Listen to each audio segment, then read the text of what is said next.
Good morning and welcome to Cooks and Cars. Hi, I'm Rob D'Amico alongside Adam Merlin. Happy New Year to everybody at 2021, which is really cool to see. I know a lot of people have been waiting for that. Not that a lot's changed really, but 2020 was a great year, wasn't it? Yeah. I'm sure nobody was sad to see that go. Great stuff. But did you have a safe and happy New Year? Very quiet. I played a little Roblox with my son, and my wife and daughter watched a Disney movie. Okay, and my whole house was asleep by about 9:15 or so. Oh man, you went to bed early. Yeah. You celebrated the Australian version. Well, the funny thing is everybody's like, yeah, COVID, it's hard to do anything. I mean, I think last year we did pretty similar activities. So. Yeah, I'm the same way. I don't do much anyways for New Year's. It's safer that way. You stay home. You don't get caught in the amateur drinkers out there and you get behind a wheel and do something stupid. Right. Man, that's it. Go to a restaurant, pay 10 times the normal prices and wait in line to get it. I mean, it's just, I'm not trying to be, negative. I mean, it's a fun holiday and all, but yeah, I mean, we have 3 small kids at home. So Adam's 80 years old, by the way. So that's right. Yeah, explains a lot. I have. I'm 41 going on 80. So, but I have some cool cars. Yeah, you do have some cool cars. There's no doubt about that. Redeeming factor. And I have a big green egg. That's right. You're one of the cool dads and the hippest dad I know. All right, so Happy New Year, everybody. You can interact with the show via chat on Facebook and YouTube. Some of our guests today, we're going to have Grilling with Dad. He's going to be joining us on the phone today, I should say, the video. And we're going to talk about if you got that big green egg for the holidays and you want to know, what should I cook on the big green egg? What's my first cook? And have any questions, please do so. You can do so again on the chat on YouTube and Facebook. You can follow along with us at cooksandcars.com. The YouTube is right up there. You just click it. You can watch it and follow along that way. You can also do through Big Green Eggs, Facebook and YouTube, and also Merlin Auto Group. So you can check those out as well and get connected that way. So please interact with us. Even if you just wanted to say hi, go ahead. We'll give you a little shout out. It's okay. It's actually really cool. Our entire automotive portion of today's show really came from client feedback, sending us a message during the week. And we're going to talk about diminished value, which is the value hit that your car takes after you've been in an accident. There's a lot of questions around that. We get that question all the time. And it's really something that you need to know because you could potentially be leaving a lot of money on the table in a situation where you really don't deserve to. So we have some very, very, very good data for that. So any questions you have, please send them in. Yeah, so please, I want to know about if your car was in an accident or if the car you're buying may have been in an accident. Please give us some questions. We'll have Adam on after the second half of the show. We'll be talking about that as well. But right now, we're going to move forward and bring on our next guest from BGE Team Green. Grilling with Dad joins us. Maciek, welcome to the show, man. Thanks for coming on with us, and Happy New Year to you. Hey, what's up, guys? Thanks so much. Thanks so much for having me, and Happy New Year to you both. Sounds like you both celebrated the same way as I did with my family. 2 small kids at home. So we, my daughter was out by like 9:30. My son did stay up till midnight, which was kind of cool. How old's your son? 6. Oh, wow. 6 years old up till midnight. Yeah. He's a party. You may have to keep your eye on him. He was fighting it, like the last maybe hour or so, it was like one eyed open and it was just like, is it 12 yet? Is it, is it New Year's yet? And then when it finally hit, he's like, okay, so what now? I'm like, well, this is it. Like that. This is it. Nothing else. Yeah. This is. He thought something happened, Yeah. Right. He was expecting something else to happen. I'm like, no, now we can go to sleep. What I really want to know is what did y'all eat for your New Year's meal? Oh, so we on New Year's Eve, I smoked a brisket. I don't do those too often, so it was a nice little treat. Was because we were home all day. It was one of those cooks that was pretty easy to do because it takes so long. It took about 12 hours on my egg to smoke that brisket. So it was a nice little treat, to finish off 2020 with. So with your brisket, are you wrapping that? Because these are some of the big questions that a lot of people ask is, okay, at what point do you wrap? Do you not wrap? Or do you let it go the whole time? What is your process when doing that? Yeah, so for the way that I do my briskets is pretty standard. So I start my cooks between 225 and 250 indirect. I'll throw in a couple of wood chunks just to create some additional smoke on that brisket, and I'll cook it at that temperature, unwrapped, directly on the grate, until I'm pretty satisfied with how the outside is looking. Once that bark is nice and set, and that's usually anywhere between 160 and 170 internal, and at that point, I'm going to wrap it in butcher paper. There's kind of two schools of thoughts on wrapping brisket. You can either do butcher paper or you can do aluminum foil. And I tried both with good results, but I think I like the butcher paper better because it's porous, so it allows some of that steam and to kind of come out of the brisket to help preserve the bark. What I found when wrapping with foil is because it kind of keeps all that moisture, all that steam inside, it tends to loosen up the bark a little bit. Those are kind of just my results. So I go with the paper, and I'll wrap it in paper, put it back on the big green egg, same temperature, that kind of 225 to 250 range, until it's probe tender, meaning when I take my temperature probe, it'll go in without any resistance, like a hot knife going into a stick of butter. And that final temperature is going to be anywhere between 200 and 205 degrees internal. Right. And then I pull it off. Yep. Keep going. Yeah. So then I'll pull it off. I'll open up the paper, the wrap, to let more of that steam kind of evaporate and kind of come out so it doesn't continue cooking. I'll wrap it back up.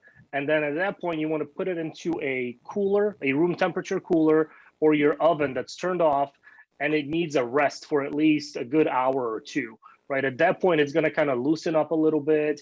The juices are going to redistribute inside the brisket, and then it's going to be ready for serving. Because when you're pulling it off the grill, it's sitting at 200 degrees internal, so it's super hot, and it needs to come down. And after 2 hours, it's good to go. So then you can slice it up, and then just and then enjoy it. So total cook time. So my brisket was about 18 pounds, and it took about 12 hours on the big green egg, plus about a 2-hour rest. So a total cook from start to finish to serving of about 14 hours. So New Year's Eve was a perfect day to do it. As a new big green egger, what are we called? Are we called eggers? Eggers. Yeah. So as a new egger, egghead. Okay. There's a lot of stuff online that I can go to your website and stuff and get some information how to cook a brisket, for example. What I lack is the knowledge or how do I prepare it? Right. I mean, and I'm talking like step by step, like what do I buy? When do I buy it? Frozen, thaw it, those are the things to me, it's like everything in life. Preparation is 90% of the battle, right? And then the other 10% is just follow the directions and execute. So I feel like a lot of my failed cooks result from poor preparation. So can you kind of walk us through from buying the brisket to getting it ready to go on the egg? Yeah, and brisket's actually probably one of the most it's one of the most it's the cut that where preparation and the trimming is probably the most important. Like a good trim can make a brisket, and a bad trim can ruin a brisket, even if you cook it perfectly. So that's one of those things that takes some time, takes some practice to do. But with a brisket, so most of the time, most stores will sell a brisket flat, which is a smaller piece. They're about 5-6 pounds, and it's super lean. That's not what you want. You want to get a full packer brisket, and those are about 12 to 15 pounds. And that's a full brisket, meaning you get the flat, which is the lean part, and then you get the point, which is the fatty part. Both of those are connected in kind of one piece of meat.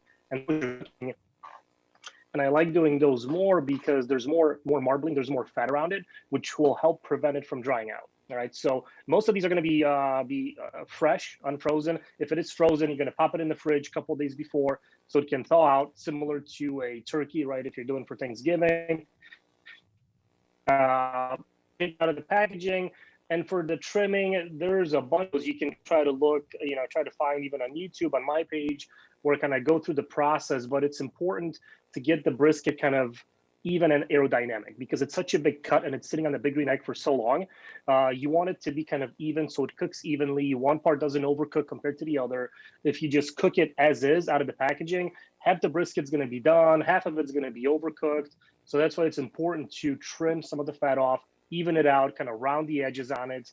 And again, it just goes back to the brisket being on a big green egg for 12 hours. It needs, to cook evenly.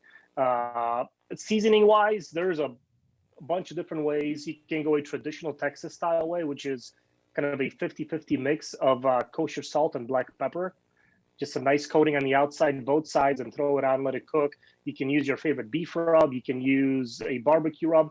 I tend to stay away from the more sugary rubs because the sugar will just kind of burn off and burn, because it's cooking for so long. So the more peppery rubs are better, right, for brisket. So do you let it sit in the seasoning for a while? Like, I mean, do you take it out of the packaging, cut it up, put the season?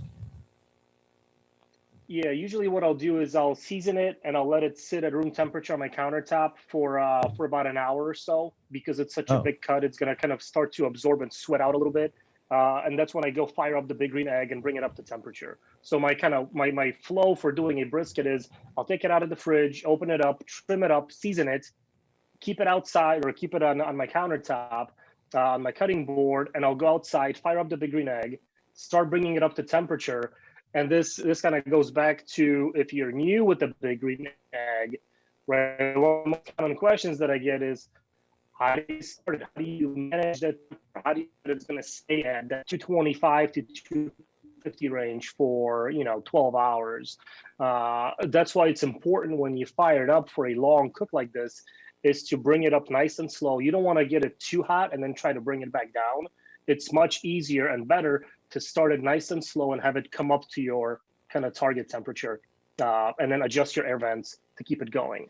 And then once the temperature is set, I'll put the brisket back on, or I'll put the brisket on the egg, and then just let it do its thing. We're talking to Grilling with Dad, Rob D'Amico, Adam Merlin, Cooks and Cars. Appreciate you guys watching. Sorry for the difficulties once again, but you can interact via the chat on YouTube or Facebook. You can do that. And if you have any questions, please chime in. We'll get those up on the screen here. But real quick, Grilling with Dad, I want to, some people have gotten their received an egg for the holiday, maybe got one for Christmas, whatever that may be. So always get the question here. I'll kick it off. Is that what's the first cook that you want to do on a big green egg? Because I know what we do and what we recommend and all that, but from a guy who's, been in that situation and had many friends who've been in that situation, what is your advice to them? So a couple of different things you can start off with. Most people are, especially if they're new to charcoal grilling, they're a little bit maybe intimidated at first because, you got to start the fire, set the temperature, make sure your food doesn't burn. So I always kind of like to start things off with chicken. It's an inexpensive protein, very versatile, lots of different ways you can do it. Doing something simple like chicken wings, right, for example, is a really good way to break that egg in, because you can get those at the store, readily available, lots of different ways of doing them. And it'll kind of get you into the groove of starting that fire, setting the temperature, maintaining it for your cook. The way that I do my wings, for example, I cook them indirect heat, about 375 for about 45 minutes to an hour, right? That's a good range, and it's a good way to manage the temperature for that 45-minute stretch, making sure that it stays kind of steady and even. And if you kind of overshoot the temperature, the wings will still be okay. If you overcook them a little bit, they'll still be really good. So it's a really forgivable kind of protein to break in your big green egg. Yeah, also, people talk about burgers and dogs, and that's why I always say do that stuff first, because it's not so much about the food. It's more about you learning how to adjust the temperature and get where you need to be. Because if you do go over, you're not going to, so you have a little charred dog, or your burger is a little more well than normal, right. You can handle that. And it's more about you learning the temperature of cooking on charcoal or live fire, whatever that may be. And then once you get that, then you can start moving into your higher temp steaks. I would do something like that. And what do you recommend? I saw with your wings, you were doing that, what was the Parmesan? Parmesan. I'm reading the recipe it was like right here. Parmesan sauce. Yeah, I'm sitting here doing the recipe He's right ready now. to go home and eat already. Well, I mean, I've tried to make chicken wings twice, and they're edible, but they're not fantastic. And, you're the second guest we've had that says that they're easy. And once again, I mean, it all goes back. I mean, I can figure out how to manage my temperature and stuff. It's just, it all goes back to preparation. Yeah. Well, he's also the second guy that's come on and used a whole stick of butter.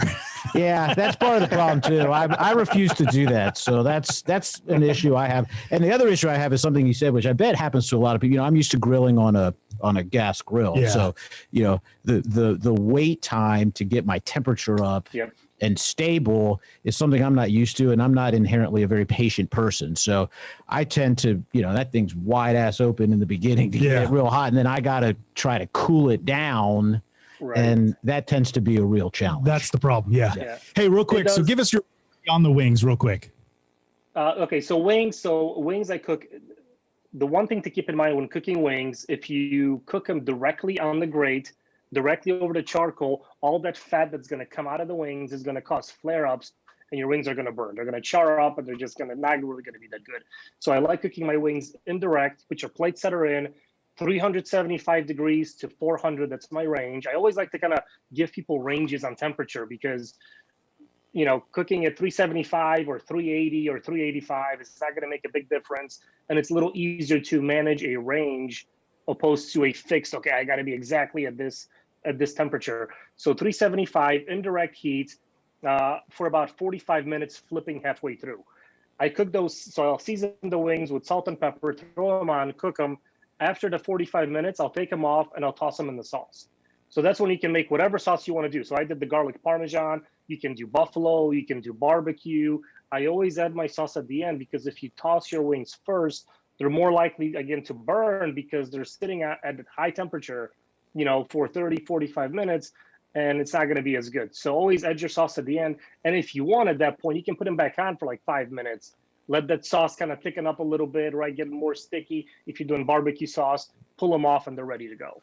Okay, we got a question coming in from Cheryl on Facebook. Do you ever use a drip pan under your cuts of meat to prevent flare-ups? Yeah, so I do. I'll use it sometimes. It's a little bit more fatty. That's going to cook for a long time, and all that fat's going to drip down on the plate setter. So I'll just put a little aluminum pan underneath, so all that stuff goes in there instead, which again helps with the flare-ups. Yeah, and the Big Green Egg sells different sizes, so you can get those as well. I think we have them for the mediums, large, XL, and 2XLs. So you can have those little drip pans underneath there, or you could just go to the store and buy the little foil pans that they sell at the grocery store as well and get those on there as well. Let's see here. I'm looking for other questions, and we have looks like Steve here on Facebook again. When I get a new grill, I like to run it with no protein in it. And some people actually call that seasoning, if you will. We'll talk about that here in a second. I just want to learn to maintain the temps and learn the grill. So it's great advice there. And I want to talk about the seasoning part of that because a lot of people go, oh, what's this thing when you talk about seasoning? Seasoning used to be, and one of those things when you got a new egg, when we called it seasoning, you would get it up to temp, run it a little bit. You could cook food on it, you know, the lower temperature, the burgers, the dogs, the chicken wings, like you were mentioning, Maciek. And but it also what it used to do is help set the gasket because the gasket was different back in the day. It's been upgraded. They don't have that problem anymore. So I would still recommend doing some of those, the burgers, dogs, sausage, chicken wings, like you mentioned, your first cooks, because it's more about the temperature at that point. You don't necessarily have to. I wouldn't go home and just decide to cook a pizza at 600 degrees. Don't do that because it's not necessary. One, you're probably going to screw it up your first time. Don't mess with that. But what's your advice on the seasoning part of the egg? Yeah, so I kind of follow that same school of thought. I mean, it's really more for learning the temperature control and management at that point when you get it as a brand new egg owner and charcoal griller. Go kind of try to stay under 400. And again, just so you know how to maintain the temperature, how to increase the temp, how to back it off if you have to. Going hot on the Big Green Egg because it can get super hot. Can be a little tricky sometimes, especially for a new owner because you have to kind of then be careful when you open the lid so there's no kind of big fireball shooting out at you. You got to burp it, allow that air to rush in first. So it's always better to start off easy with that at those lower to medium range temperatures for new owners. Okay, our next question comes from I believe YouTube. How do I start without fire starters? That's a good one because some people, they run out at a certain point and forget to go get some new ones. But what do you do in a pinch like that? Yeah, it's a couple of different ways. So obviously fire starters are a great way to starting the big green egg. You can use the electric starters. Those are nice too. You can use a little blowtorch if you have that, like a little propane torch. If you're out of anything or don't have any of that, you can just wad up a little paper towel, soak in a little oil and put that in the charcoal and light that instead, right? That's kind of what those fire starters are basically, but they're just kind of covered in this waxy substance. So you can use paper towels, really anything to just get that initial kind of little spark and fire going, and it'll spread out over the charcoal as it goes. Yeah, that's my trick is I use the paper towel, put some oil on it, a little olive oil, vegetable oil, it doesn't matter. Then I light that, throw it in there, and it's fine. That's what we ended up doing. All right, next question here, and this is kind of down Adam's alley here. How do I cool down my egg if I get it too hot? And I'm gonna give you my advice here real quick because this is common because a lot of people like to set it wide open and then they realize, especially if they're new and they're getting to the temp, they get it up over 400, 500 degrees, and how do they bring it down? Well, the egg's not designed to do that because of the ceramics and holding all the heat in. And so what you have to do if you're trying to get it down to temp is you want to put in, if you do have the convector or any type of pizza stones, put those in there. That absorbs some of that heat. It'll help cool it down. You also want to make sure that if you have any extra parts, cast iron, throw that stuff in there. It'll help cool it down. But that's really the only way. You got any tips and tricks on that? Yeah, I mean, for me, that's a really good way of doing it. But, one thing that you don't want to do is you can definitely close up the vents, the air vents, the top and bottom vent. Don't close them all the way because that'll just put out your fire. Right. So the egg will start cooling down, but you've extinguished your fire, your charcoal's out. So close them, but leave like a 1/4 inch or a little bit open. And the top vent is probably more important than the bottom one, right? The way that I look at those air vents is the bottom vent is your gas pedal. That's like you open that up and that thing just goes. But the top vent is your brake pedal, where if you shut the top vent almost fully, that's going to start bringing the temp down pretty quickly because that air, the gases don't have anywhere else to go. So it'll start dialing it back down. But like Rob said, the egg isn't really made for that. So it's a little bit more tricky. So it's more important, again, to bring it up to temperature nice and slow rather than leaving it wide open for 15, 20 minutes. And then you're like, oh crap, I'm 200 degrees over where I want to be. Yes, I've been there. I've been there often.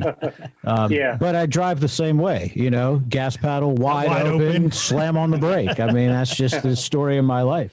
I'm on here, grillinwithdad.com, grillin, Grillin, no G, with dad.com on your shop, and you got all these great seasonings on here. I actually just went on and ordered a hoodie, so you should see that order coming through. I'm sure you don't see it, but that's cool. But anyway, he is shopping over here, by the way. I am. But I'm looking. Are any of these rubs good for wing? I mean, are any of these for wings? I kind of want like the turnkey solution for chicken wings.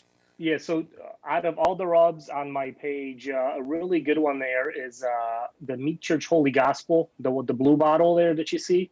That's a really tasty rub. Also, the Hardcore Carnivore Red. It's a good rub because it's a peppery rub. It's not sweet at all, which then goes well if you're doing a sauce at the end.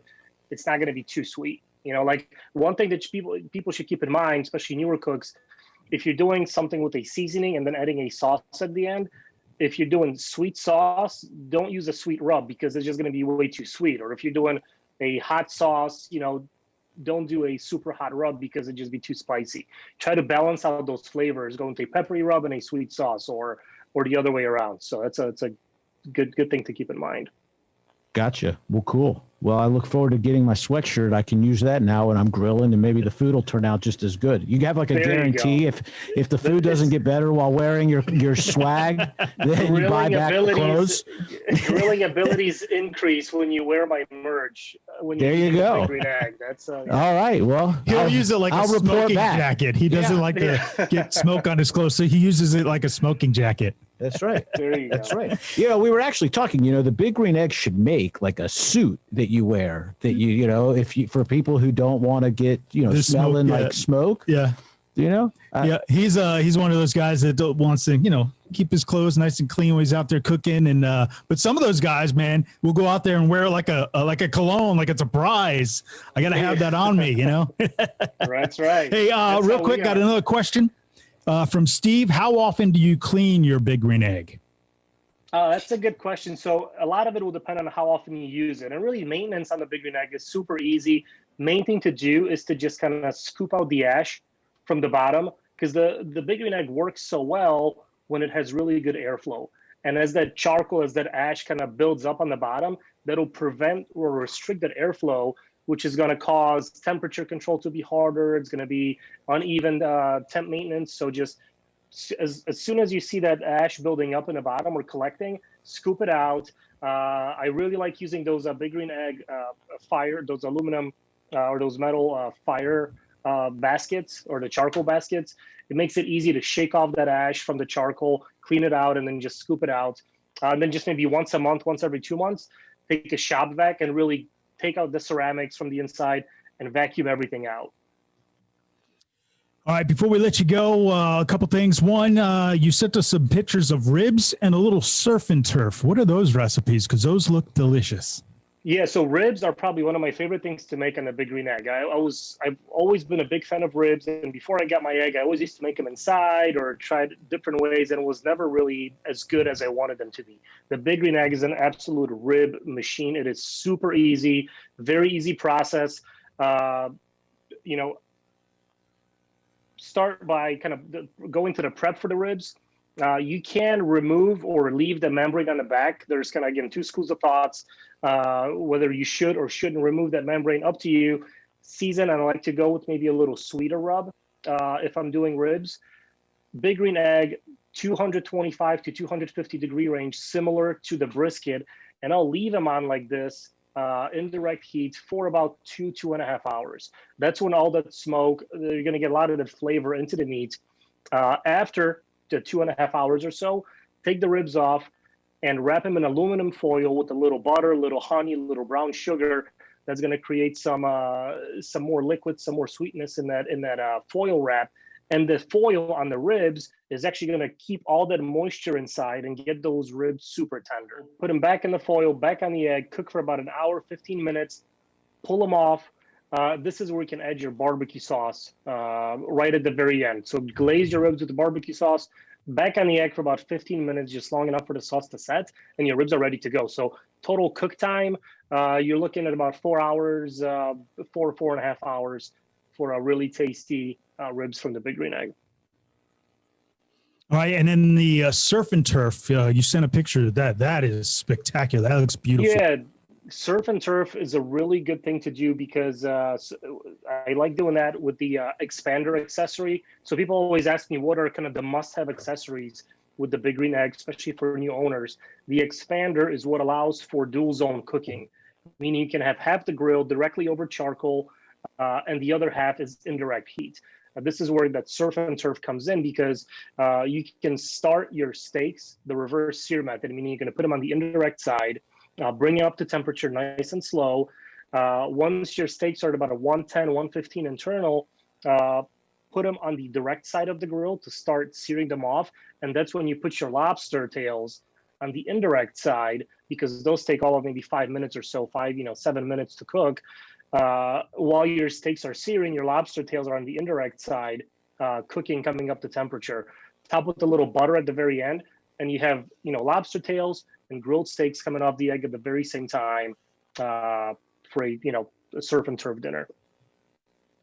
All right, and before we head out, it sounds so easy. I know, what I mean. And look at the picture. That's the thing. Yeah, well, that's the thing. It's a lot of it is people think it's much harder than it actually is. I mean, it's really easy with the egg, especially if if you have a couple of good accessories like that expander, a good meat thermometer, which is another must-have. You can crank out some amazing food on the Big Green Egg. Like, I'm not a professional chef. I don't have any cooking experience besides cooking in my backyard, making this for my friends and family. And if I can do it, believe me, anybody can do it. Hey, before we head out, cars. Obviously, we're talking cooks and cars. You got a favorite car out there? Do you own a nice car? Do you want a nice car? Dream car? What is it? Yeah, definitely. I definitely like cars. If I didn't have a, cooking page, I definitely would have a, car page on Instagram. I was super into cars, growing up since I had my license. Always was into imports, so really more of the Japanese cars, doing a lot of modifications, or at the time what I thought were cool modifications, but nothing crazy now with the kids, just kind of family, grocery getters that we have. No minivans though. My wife refuses to get a minivan, which is kind of cool. But dream cars, my son, so my 6-year-old, more into cars, more into these supercars, watching stuff on YouTube. So a dream car is definitely a Lamborghini. That's one of his dream cars. Always been one of my dream cars. I'm not sure if it'll happen, but maybe one day we'll see, right? It's really funny when your kids, pulled into them, which is kind of cool, seeing that from my son. Sure. It's funny when you're a kid and you do modifications to cars and you think they're cool, right? And you used to, like you said, at the time, you thought some of that stuff was cool. Today you look back and you're like, what was I thinking? I mean, it's just, it's really funny to see. I mean, it cracks me up. But look, I mean, it's just like anything. It's just like the egg too, right? Like my kids are into the egg. My kids are into the cars. So it just helps you. I don't know if it helps us justify the expense of them, or if it just, it's like a bonding thing, and it's something you have in common, which is fun, which I think is so cool. Yeah, and grilling with dad, I know that's part of the game, right? Grilling with dad, and then you have your kids out there from time to time helping you out, which is really cool, man. We do appreciate your time today. And how do any of the fans want to follow along with you, interact with you? How do they do that? So my main platform is on Instagram. It's grillin_with_dad. You can follow me there, shoot me messages. I always respond. If you have any questions on any cooks, any recipes, or Big Green Egg questions, shoot me a message on Instagram. That's probably the easiest way to get a hold of me. You can also check out my site, grillinwithdad.com. You can contact me from there as well. Also on Facebook and all the other social media platforms with the same handle, Grillin with Dad. And always happy to assist, answer questions, and help people out. All right, man. Thank you for your time today. Do appreciate it. And thanks for joining us today here on Cooks and Cars. Awesome. Thanks so much, guys. All right. Take care, man. Great advice there from Grilling with Dad. Great dude. I know him very well, and he's awesome. We appreciate him coming on and answered some great questions. Well, I got that Holy Gospel rub coming with my sweatshirt, so I went ahead and bought it. So we'll see. Yeah, I'm a big fan of anything the Meat Church does. Some of the stuff is really good. So we'll see. I'm calling him if it's not good. So also want to give props to our buddy Chase Elliott, the 2020 champion, brought this by the show, and he'll be on the show here shortly as well. So we appreciate him dropping that by. We'll keep it here on the set. Maybe we'll pop it open and drink it too. But save keep that having for another. Technical difficulty. We'll have to. I will be drinking. Yes, exactly. No joke. Hey, on a sadder note, though, on New Year's Eve, Mario Andretti had announced on Twitter that his twin brother, Aldo, had passed away at the age of 80. So our thoughts and prayers are with the family. And, just sad. The guy, what Mario means to racing, his brother, when he said he passed, it was, half of him, died with him. So very sad situation, and our hearts and thoughts go out to the family. We're going to take a break, come back. We're going to talk diminished value, and hope you enjoy watching, and you can interact with us on Facebook and YouTube. And we'll take a break, come back. It's Cooks and Cars. There's a place where fire and flavor are celebrated, where grilling traditions and new techniques are perfected. Here in Big Green Egg Country, you can grill it, roast it, smoke it, or bake it. It's the most versatile grill you'll ever own. Simple to light, easy to use, comes with a free lifetime warranty. Have it delivered to your door by a certified dealer in your community and start enjoying the ultimate cooking experience. Shop online for home delivery at biggreenegg.com. That's biggreenegg.com. Adam Merlin, president of Merlin Auto Group, and over the past 12 years, we've been successful at building our business with the undying focus of taking the pain points out of what normally is a miserable process, which is buying an automobile. And it was on this mindset that about 2 years ago, we launched our service department. Because let's face it, the only thing that's potentially negative about owning these exotics or ultra luxury cars is the fact that you have to service them, is the fact that they stand the chance of possibly breaking and you don't know what's wrong. It's the fear of the unknown that we as the consumer sometimes are really nervous about before we go and buy that Ferrari, before we go and buy that Aston Martin. And that's the reason we started Merlin Auto Group Service Department. We went out and got factory-trained, certified technicians for Ferrari, Maserati, Bentley, Aston Martin, Rolls-Royce, and Porsche to make sure that you had somebody that you can rely on to help you manage your automotive investment and make sure that the right things were getting fixed, they were getting fixed the right way by people who knew how to fix them and were willing to take the time, answer your questions, and make sure that you were satisfied and you understood what was going on. If you're looking for a shop where you can get an appointment easily, where we'll answer the phone, where you can talk to the technician, where we genuinely care about your problem and truly want to help you solve it and be your partner in your automotive ownership experience, you need to give us a chance here at Merlin Auto Group. All right, welcome back to Cooks and Cars. I'm Rob D'Amico alongside Adam Merlin, and we're going to talk about a couple different things, one of them being diminished value. So Adam, start talking about that because I need to figure out what that means. It's a couple things. So it's when your car is in an accident, the value of it goes down. So in the position of buying a car or selling a car or going to a dealership and you find out it has an accident under, what does this mean and what do you have to do? Yeah, so the whole concept of diminished value is very important. Basically, in general, what it means is, after when you buy a car, it's going to go down in value. That's expected. It's diminished value applies to an unexpected event that causes a decline in the inherent value of some personal property. As it relates to cars, this is usually resulting from damage from an accident, and your car that's never had any previous repair work, your car that's never been in an accident before, it has a good pedigree. After an accident, the car has been repaired, it's been repainted, it has a history of an accident, and that inherently reduces the value of a car. And laws vary from state to state across the country. In Georgia, insurance companies are obligated by law to pay diminished value.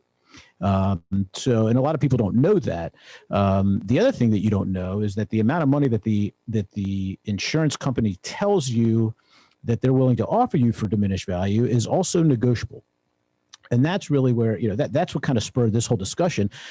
We had a client who asked us the question that, he was in an accident in his 458 Ferrari. Somebody at a very slow speed backed into him. It damaged the front light, the bumper, and the hood. And so the car was still drivable. Airbags didn't deploy. But he knew that now his Ferrari that had no previous repairs, no previous paint work, no previous damage, now had a history of that taking place. And the insurance company's offer of diminished value, which they don't offer until he asked, right? I mean, it isn't like it comes over as part of your claim. Sometimes they do that, and what they'll do, they'll just send you a check hoping you'll just cash it. But in this case, they offered him less than $1,000 in diminished value. And he called me, he said, Adam, what can I do? And, that is really where it gets tricky, because it's very subjective as to the impact of that value.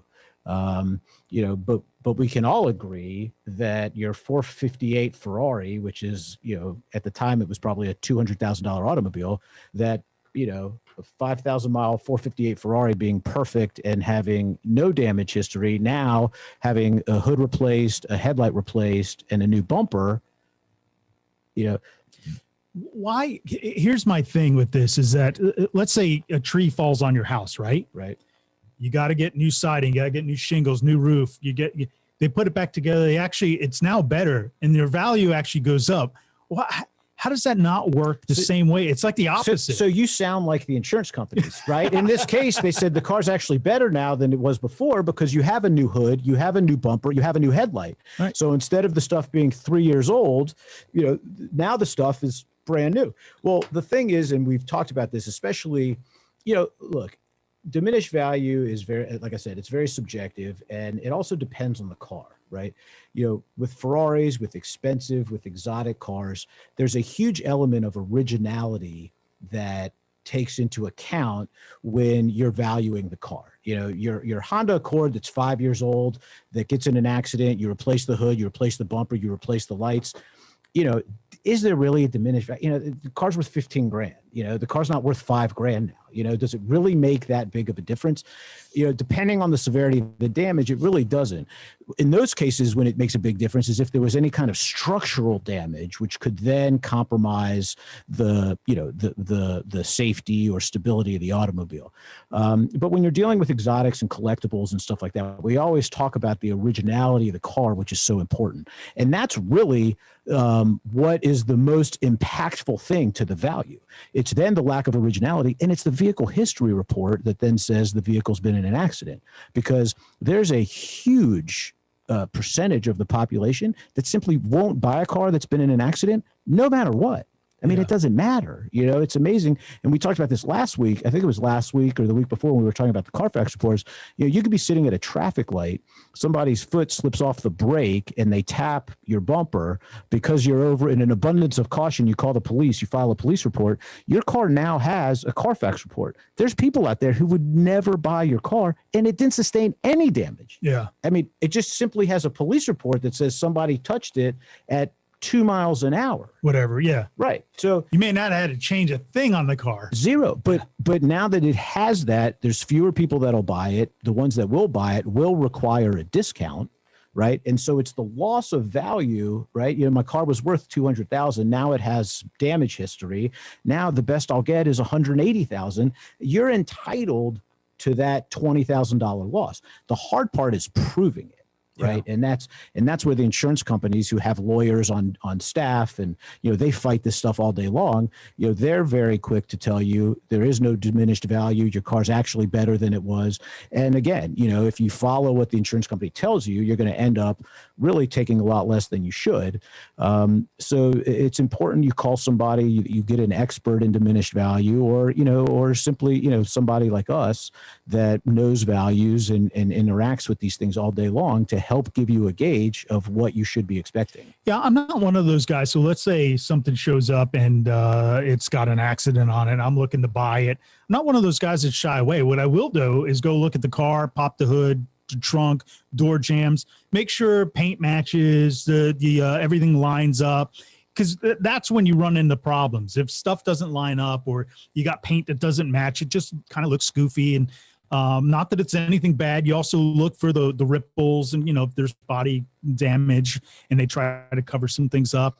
You can also check to see. And it makes it harder nowadays because a lot of cars aren't all metal anymore. That's correct. Yeah. So it makes it a little more harder to do. But any advice there if these cars that aren't all metal? Look, I mean, the most important thing is to try to, look, if you're not an expert in assessing the physical condition of an automobile and it's been in an accident and you have some questions, the most important thing to do is to have an expert assess it for you, because cosmetic damage is very easy to fix. If the car was repaired by a body shop that couldn't match paint colors, that doesn't mean that the accident was so bad that they couldn't match the paint color. It simply means that the person was probably directed by their insurance company to take the car to a body shop that really wasn't qualified to work on the car, right? I mean, I say it all the time. The exterior physical condition of your car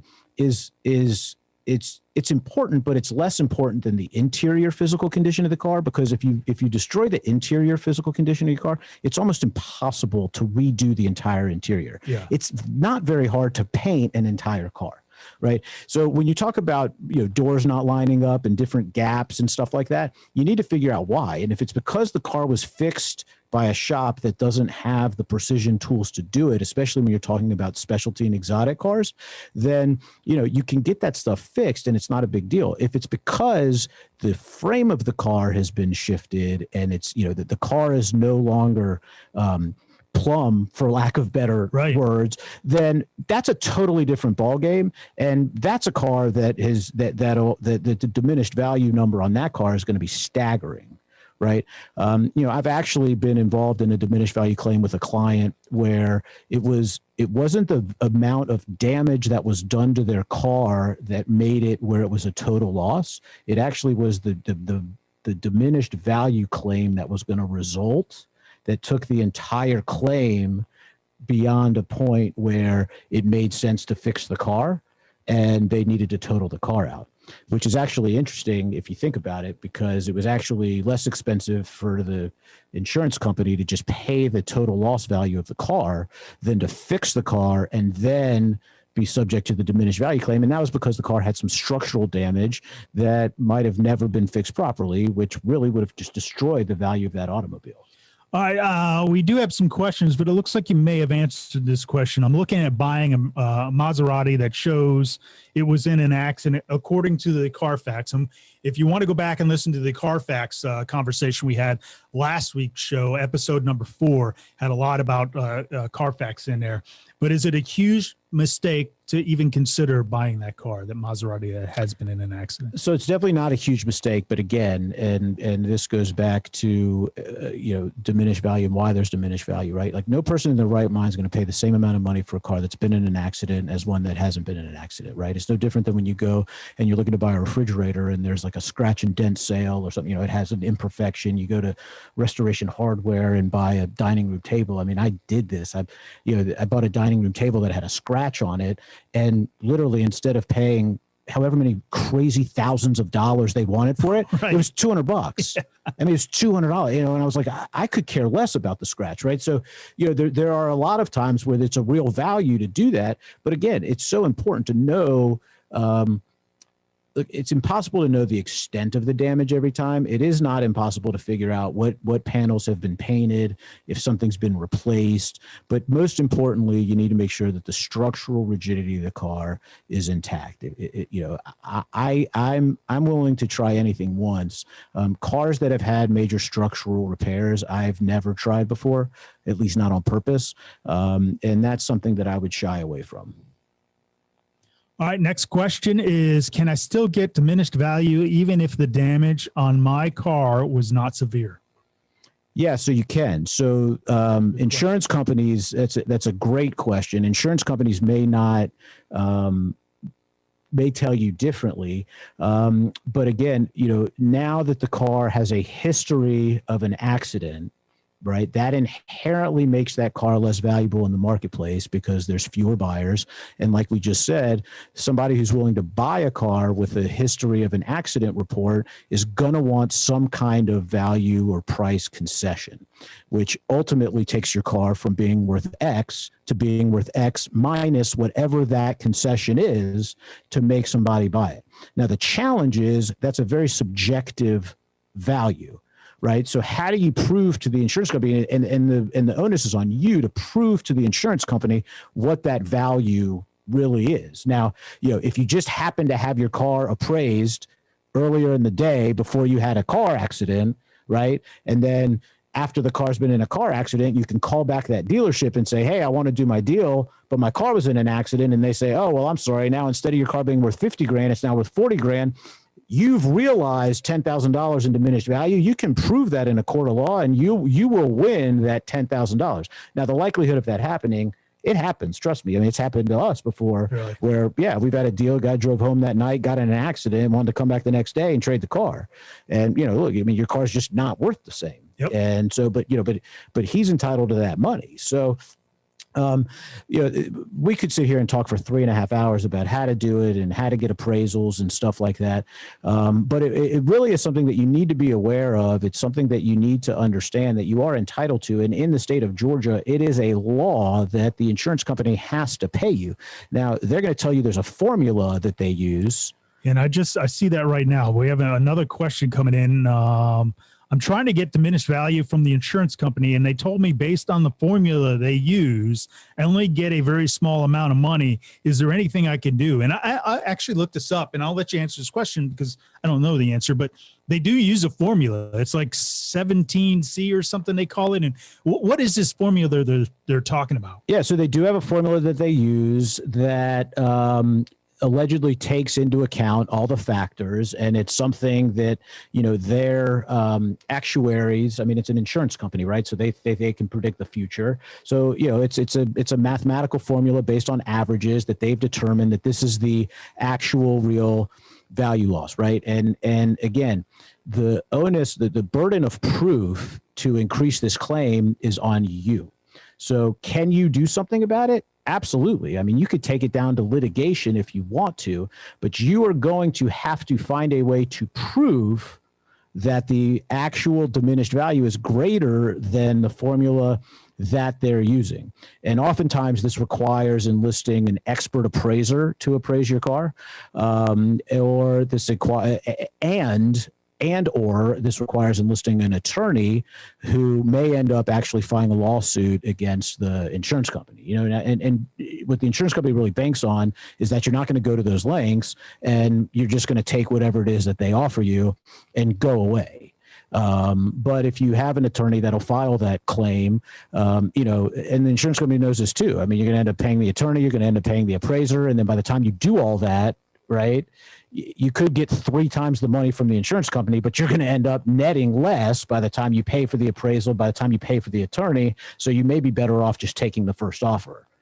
So, but you know, it's challenging because you have to prove it. It's impossible to prove a number that's subjective, which is why they came up with some kind of formula based on averages. But you know, in my world, you know, in our world of the exotics and the Ferraris, you know, there are no averages, right? Yeah. Every car is very unique. Every car is very special. If you have a car that's completely original and now it's not anymore, I mean, that has major impact on the value. And does that change? You talked about it, I think, in episode number 3, when a Ferrari, you have 2 millionaires bidding on a Ferrari. Now that value starts to go up. Does that change that formula change a little bit because of that value going up? Yeah, without a doubt, you know, and look, I mean, you know, that car, you know, I mean, we have cars in our private collection at Merlin Auto Group that we know are going to be 7-figure cars one day. If one of those cars, you know, if I'm, you know, we drive them from time to time to exercise them and stuff like that. If God forbid I take that car out on the road and somebody rear ends me, right now, all of a sudden that car's not going to be worth what we believe it's going to be worth one day. Now there's no claim that I can make, you know, look, I mean, this car's $250,000 today. It's going to be worth $1 million in 5 years, and get the insurance company to pay me the $700,000. Yeah. You know, that you're never going to get. Yeah. Right.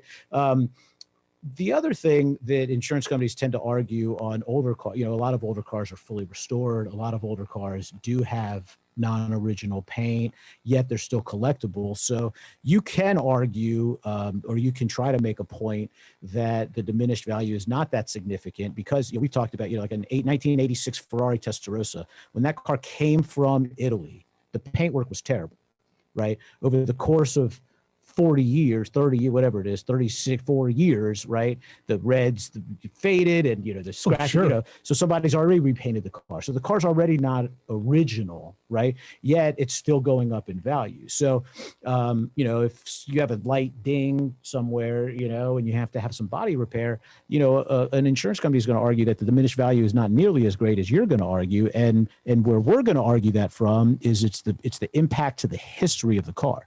It's one thing if you take a car that's just worn by age and you restore it back to better than its original condition. It's another thing if the work that's been done to the car is resulting from an accident, simply because a car that's been in an accident is worth less than a car that has not been in an accident. I mean, that's not an opinion. That's a fact. Yeah, that's a fact. All right. Great stuff, man. I think that covers everything. I'm looking to make sure that there weren't any other questions here, and it looks like we're all good. Some great advice, man. That's one of those things where you get caught up in that formula. And as a guy who doesn't know anything about it, trying to get with the insurance company to get some money and figure out, well, I think it's worth this. And they'll say, no, it's worth this. And they're pretty much going to be in the ballpark, right? Well, look, it's the same problem. It really, it's funny. It applies to everything, right? Grilling with Dad will come on and talk about, his brisket, and he'll talk about, what he does, his eggs at 250, he puts it on, he does this, he does that, he does that, he does that. Right. And it's almost like he assumes that everybody knows how to get the brisket to the point where it's ready to get on. Right. Yeah. He's an expert. I'm sitting here thinking, like, I don't even know how to begin to navigate this process. Right. Like, he needs to walk me through step by step. It's the same thing with insurance companies. Insurance companies bank on the fact that you have no idea what you're entitled to. Yeah. You have no idea what the rules are. And they're just going to tell you that this is the formula, this is what you get. And if you don't know, sometimes you don't even know what you don't know. Yeah, right. And you can Google, Google diminished value. There's a ton of solicitations. They want you to hire them for this, for that. It really can get very, very tricky. But again, the problem is that it's your burden to prove your loss. Now, we agree there's a loss, and the insurance company will agree there's a loss in most cases. It's your burden to prove the magnitude of that loss. And again, that goes back to preparation, which we talked about, and understanding and trying to figure out a way to prove those market comps and the loss, and look, it's important you call an expert, right? That's, when you don't that's know, key. It is, because you're talking about enough money where it's worth it. And you can get somebody will talk to you for free and try to give you some advice, and then you'll figure out how much it's going to cost you. And, in a lot of instances, it's worth it depending on the value of your car. If you have a car that's worth under $20,000, getting a big diminished value claim it's not happening. Yeah. And I'm not saying $20,000 isn't a lot of money, but it's just, absolutely. There's not a lot of $20,000 cars out there. They move fast. There's high demand for them. And a car being in an accident is less impactful than a car that's $250,000. Yeah. So. All right, man. Great stuff. As always, do appreciate it. Everybody who's interacted with us today, thank you very much for joining us. We do appreciate it. Thank you to Grilling with Dad, Chase Elliott, for this cool little bottle here. We'll have to celebrate. And again, we apologize for all the technical difficulties that we've had here. So, we promise we'll get this fixed, and we'll continue on. We'll be back here next weekend, same time, 10 a.m. Eastern time on Saturday. And we'll see you guys next week. For Adam Merlin, I'm Rob D'Amico. Thank you for watching Cooks and Cars.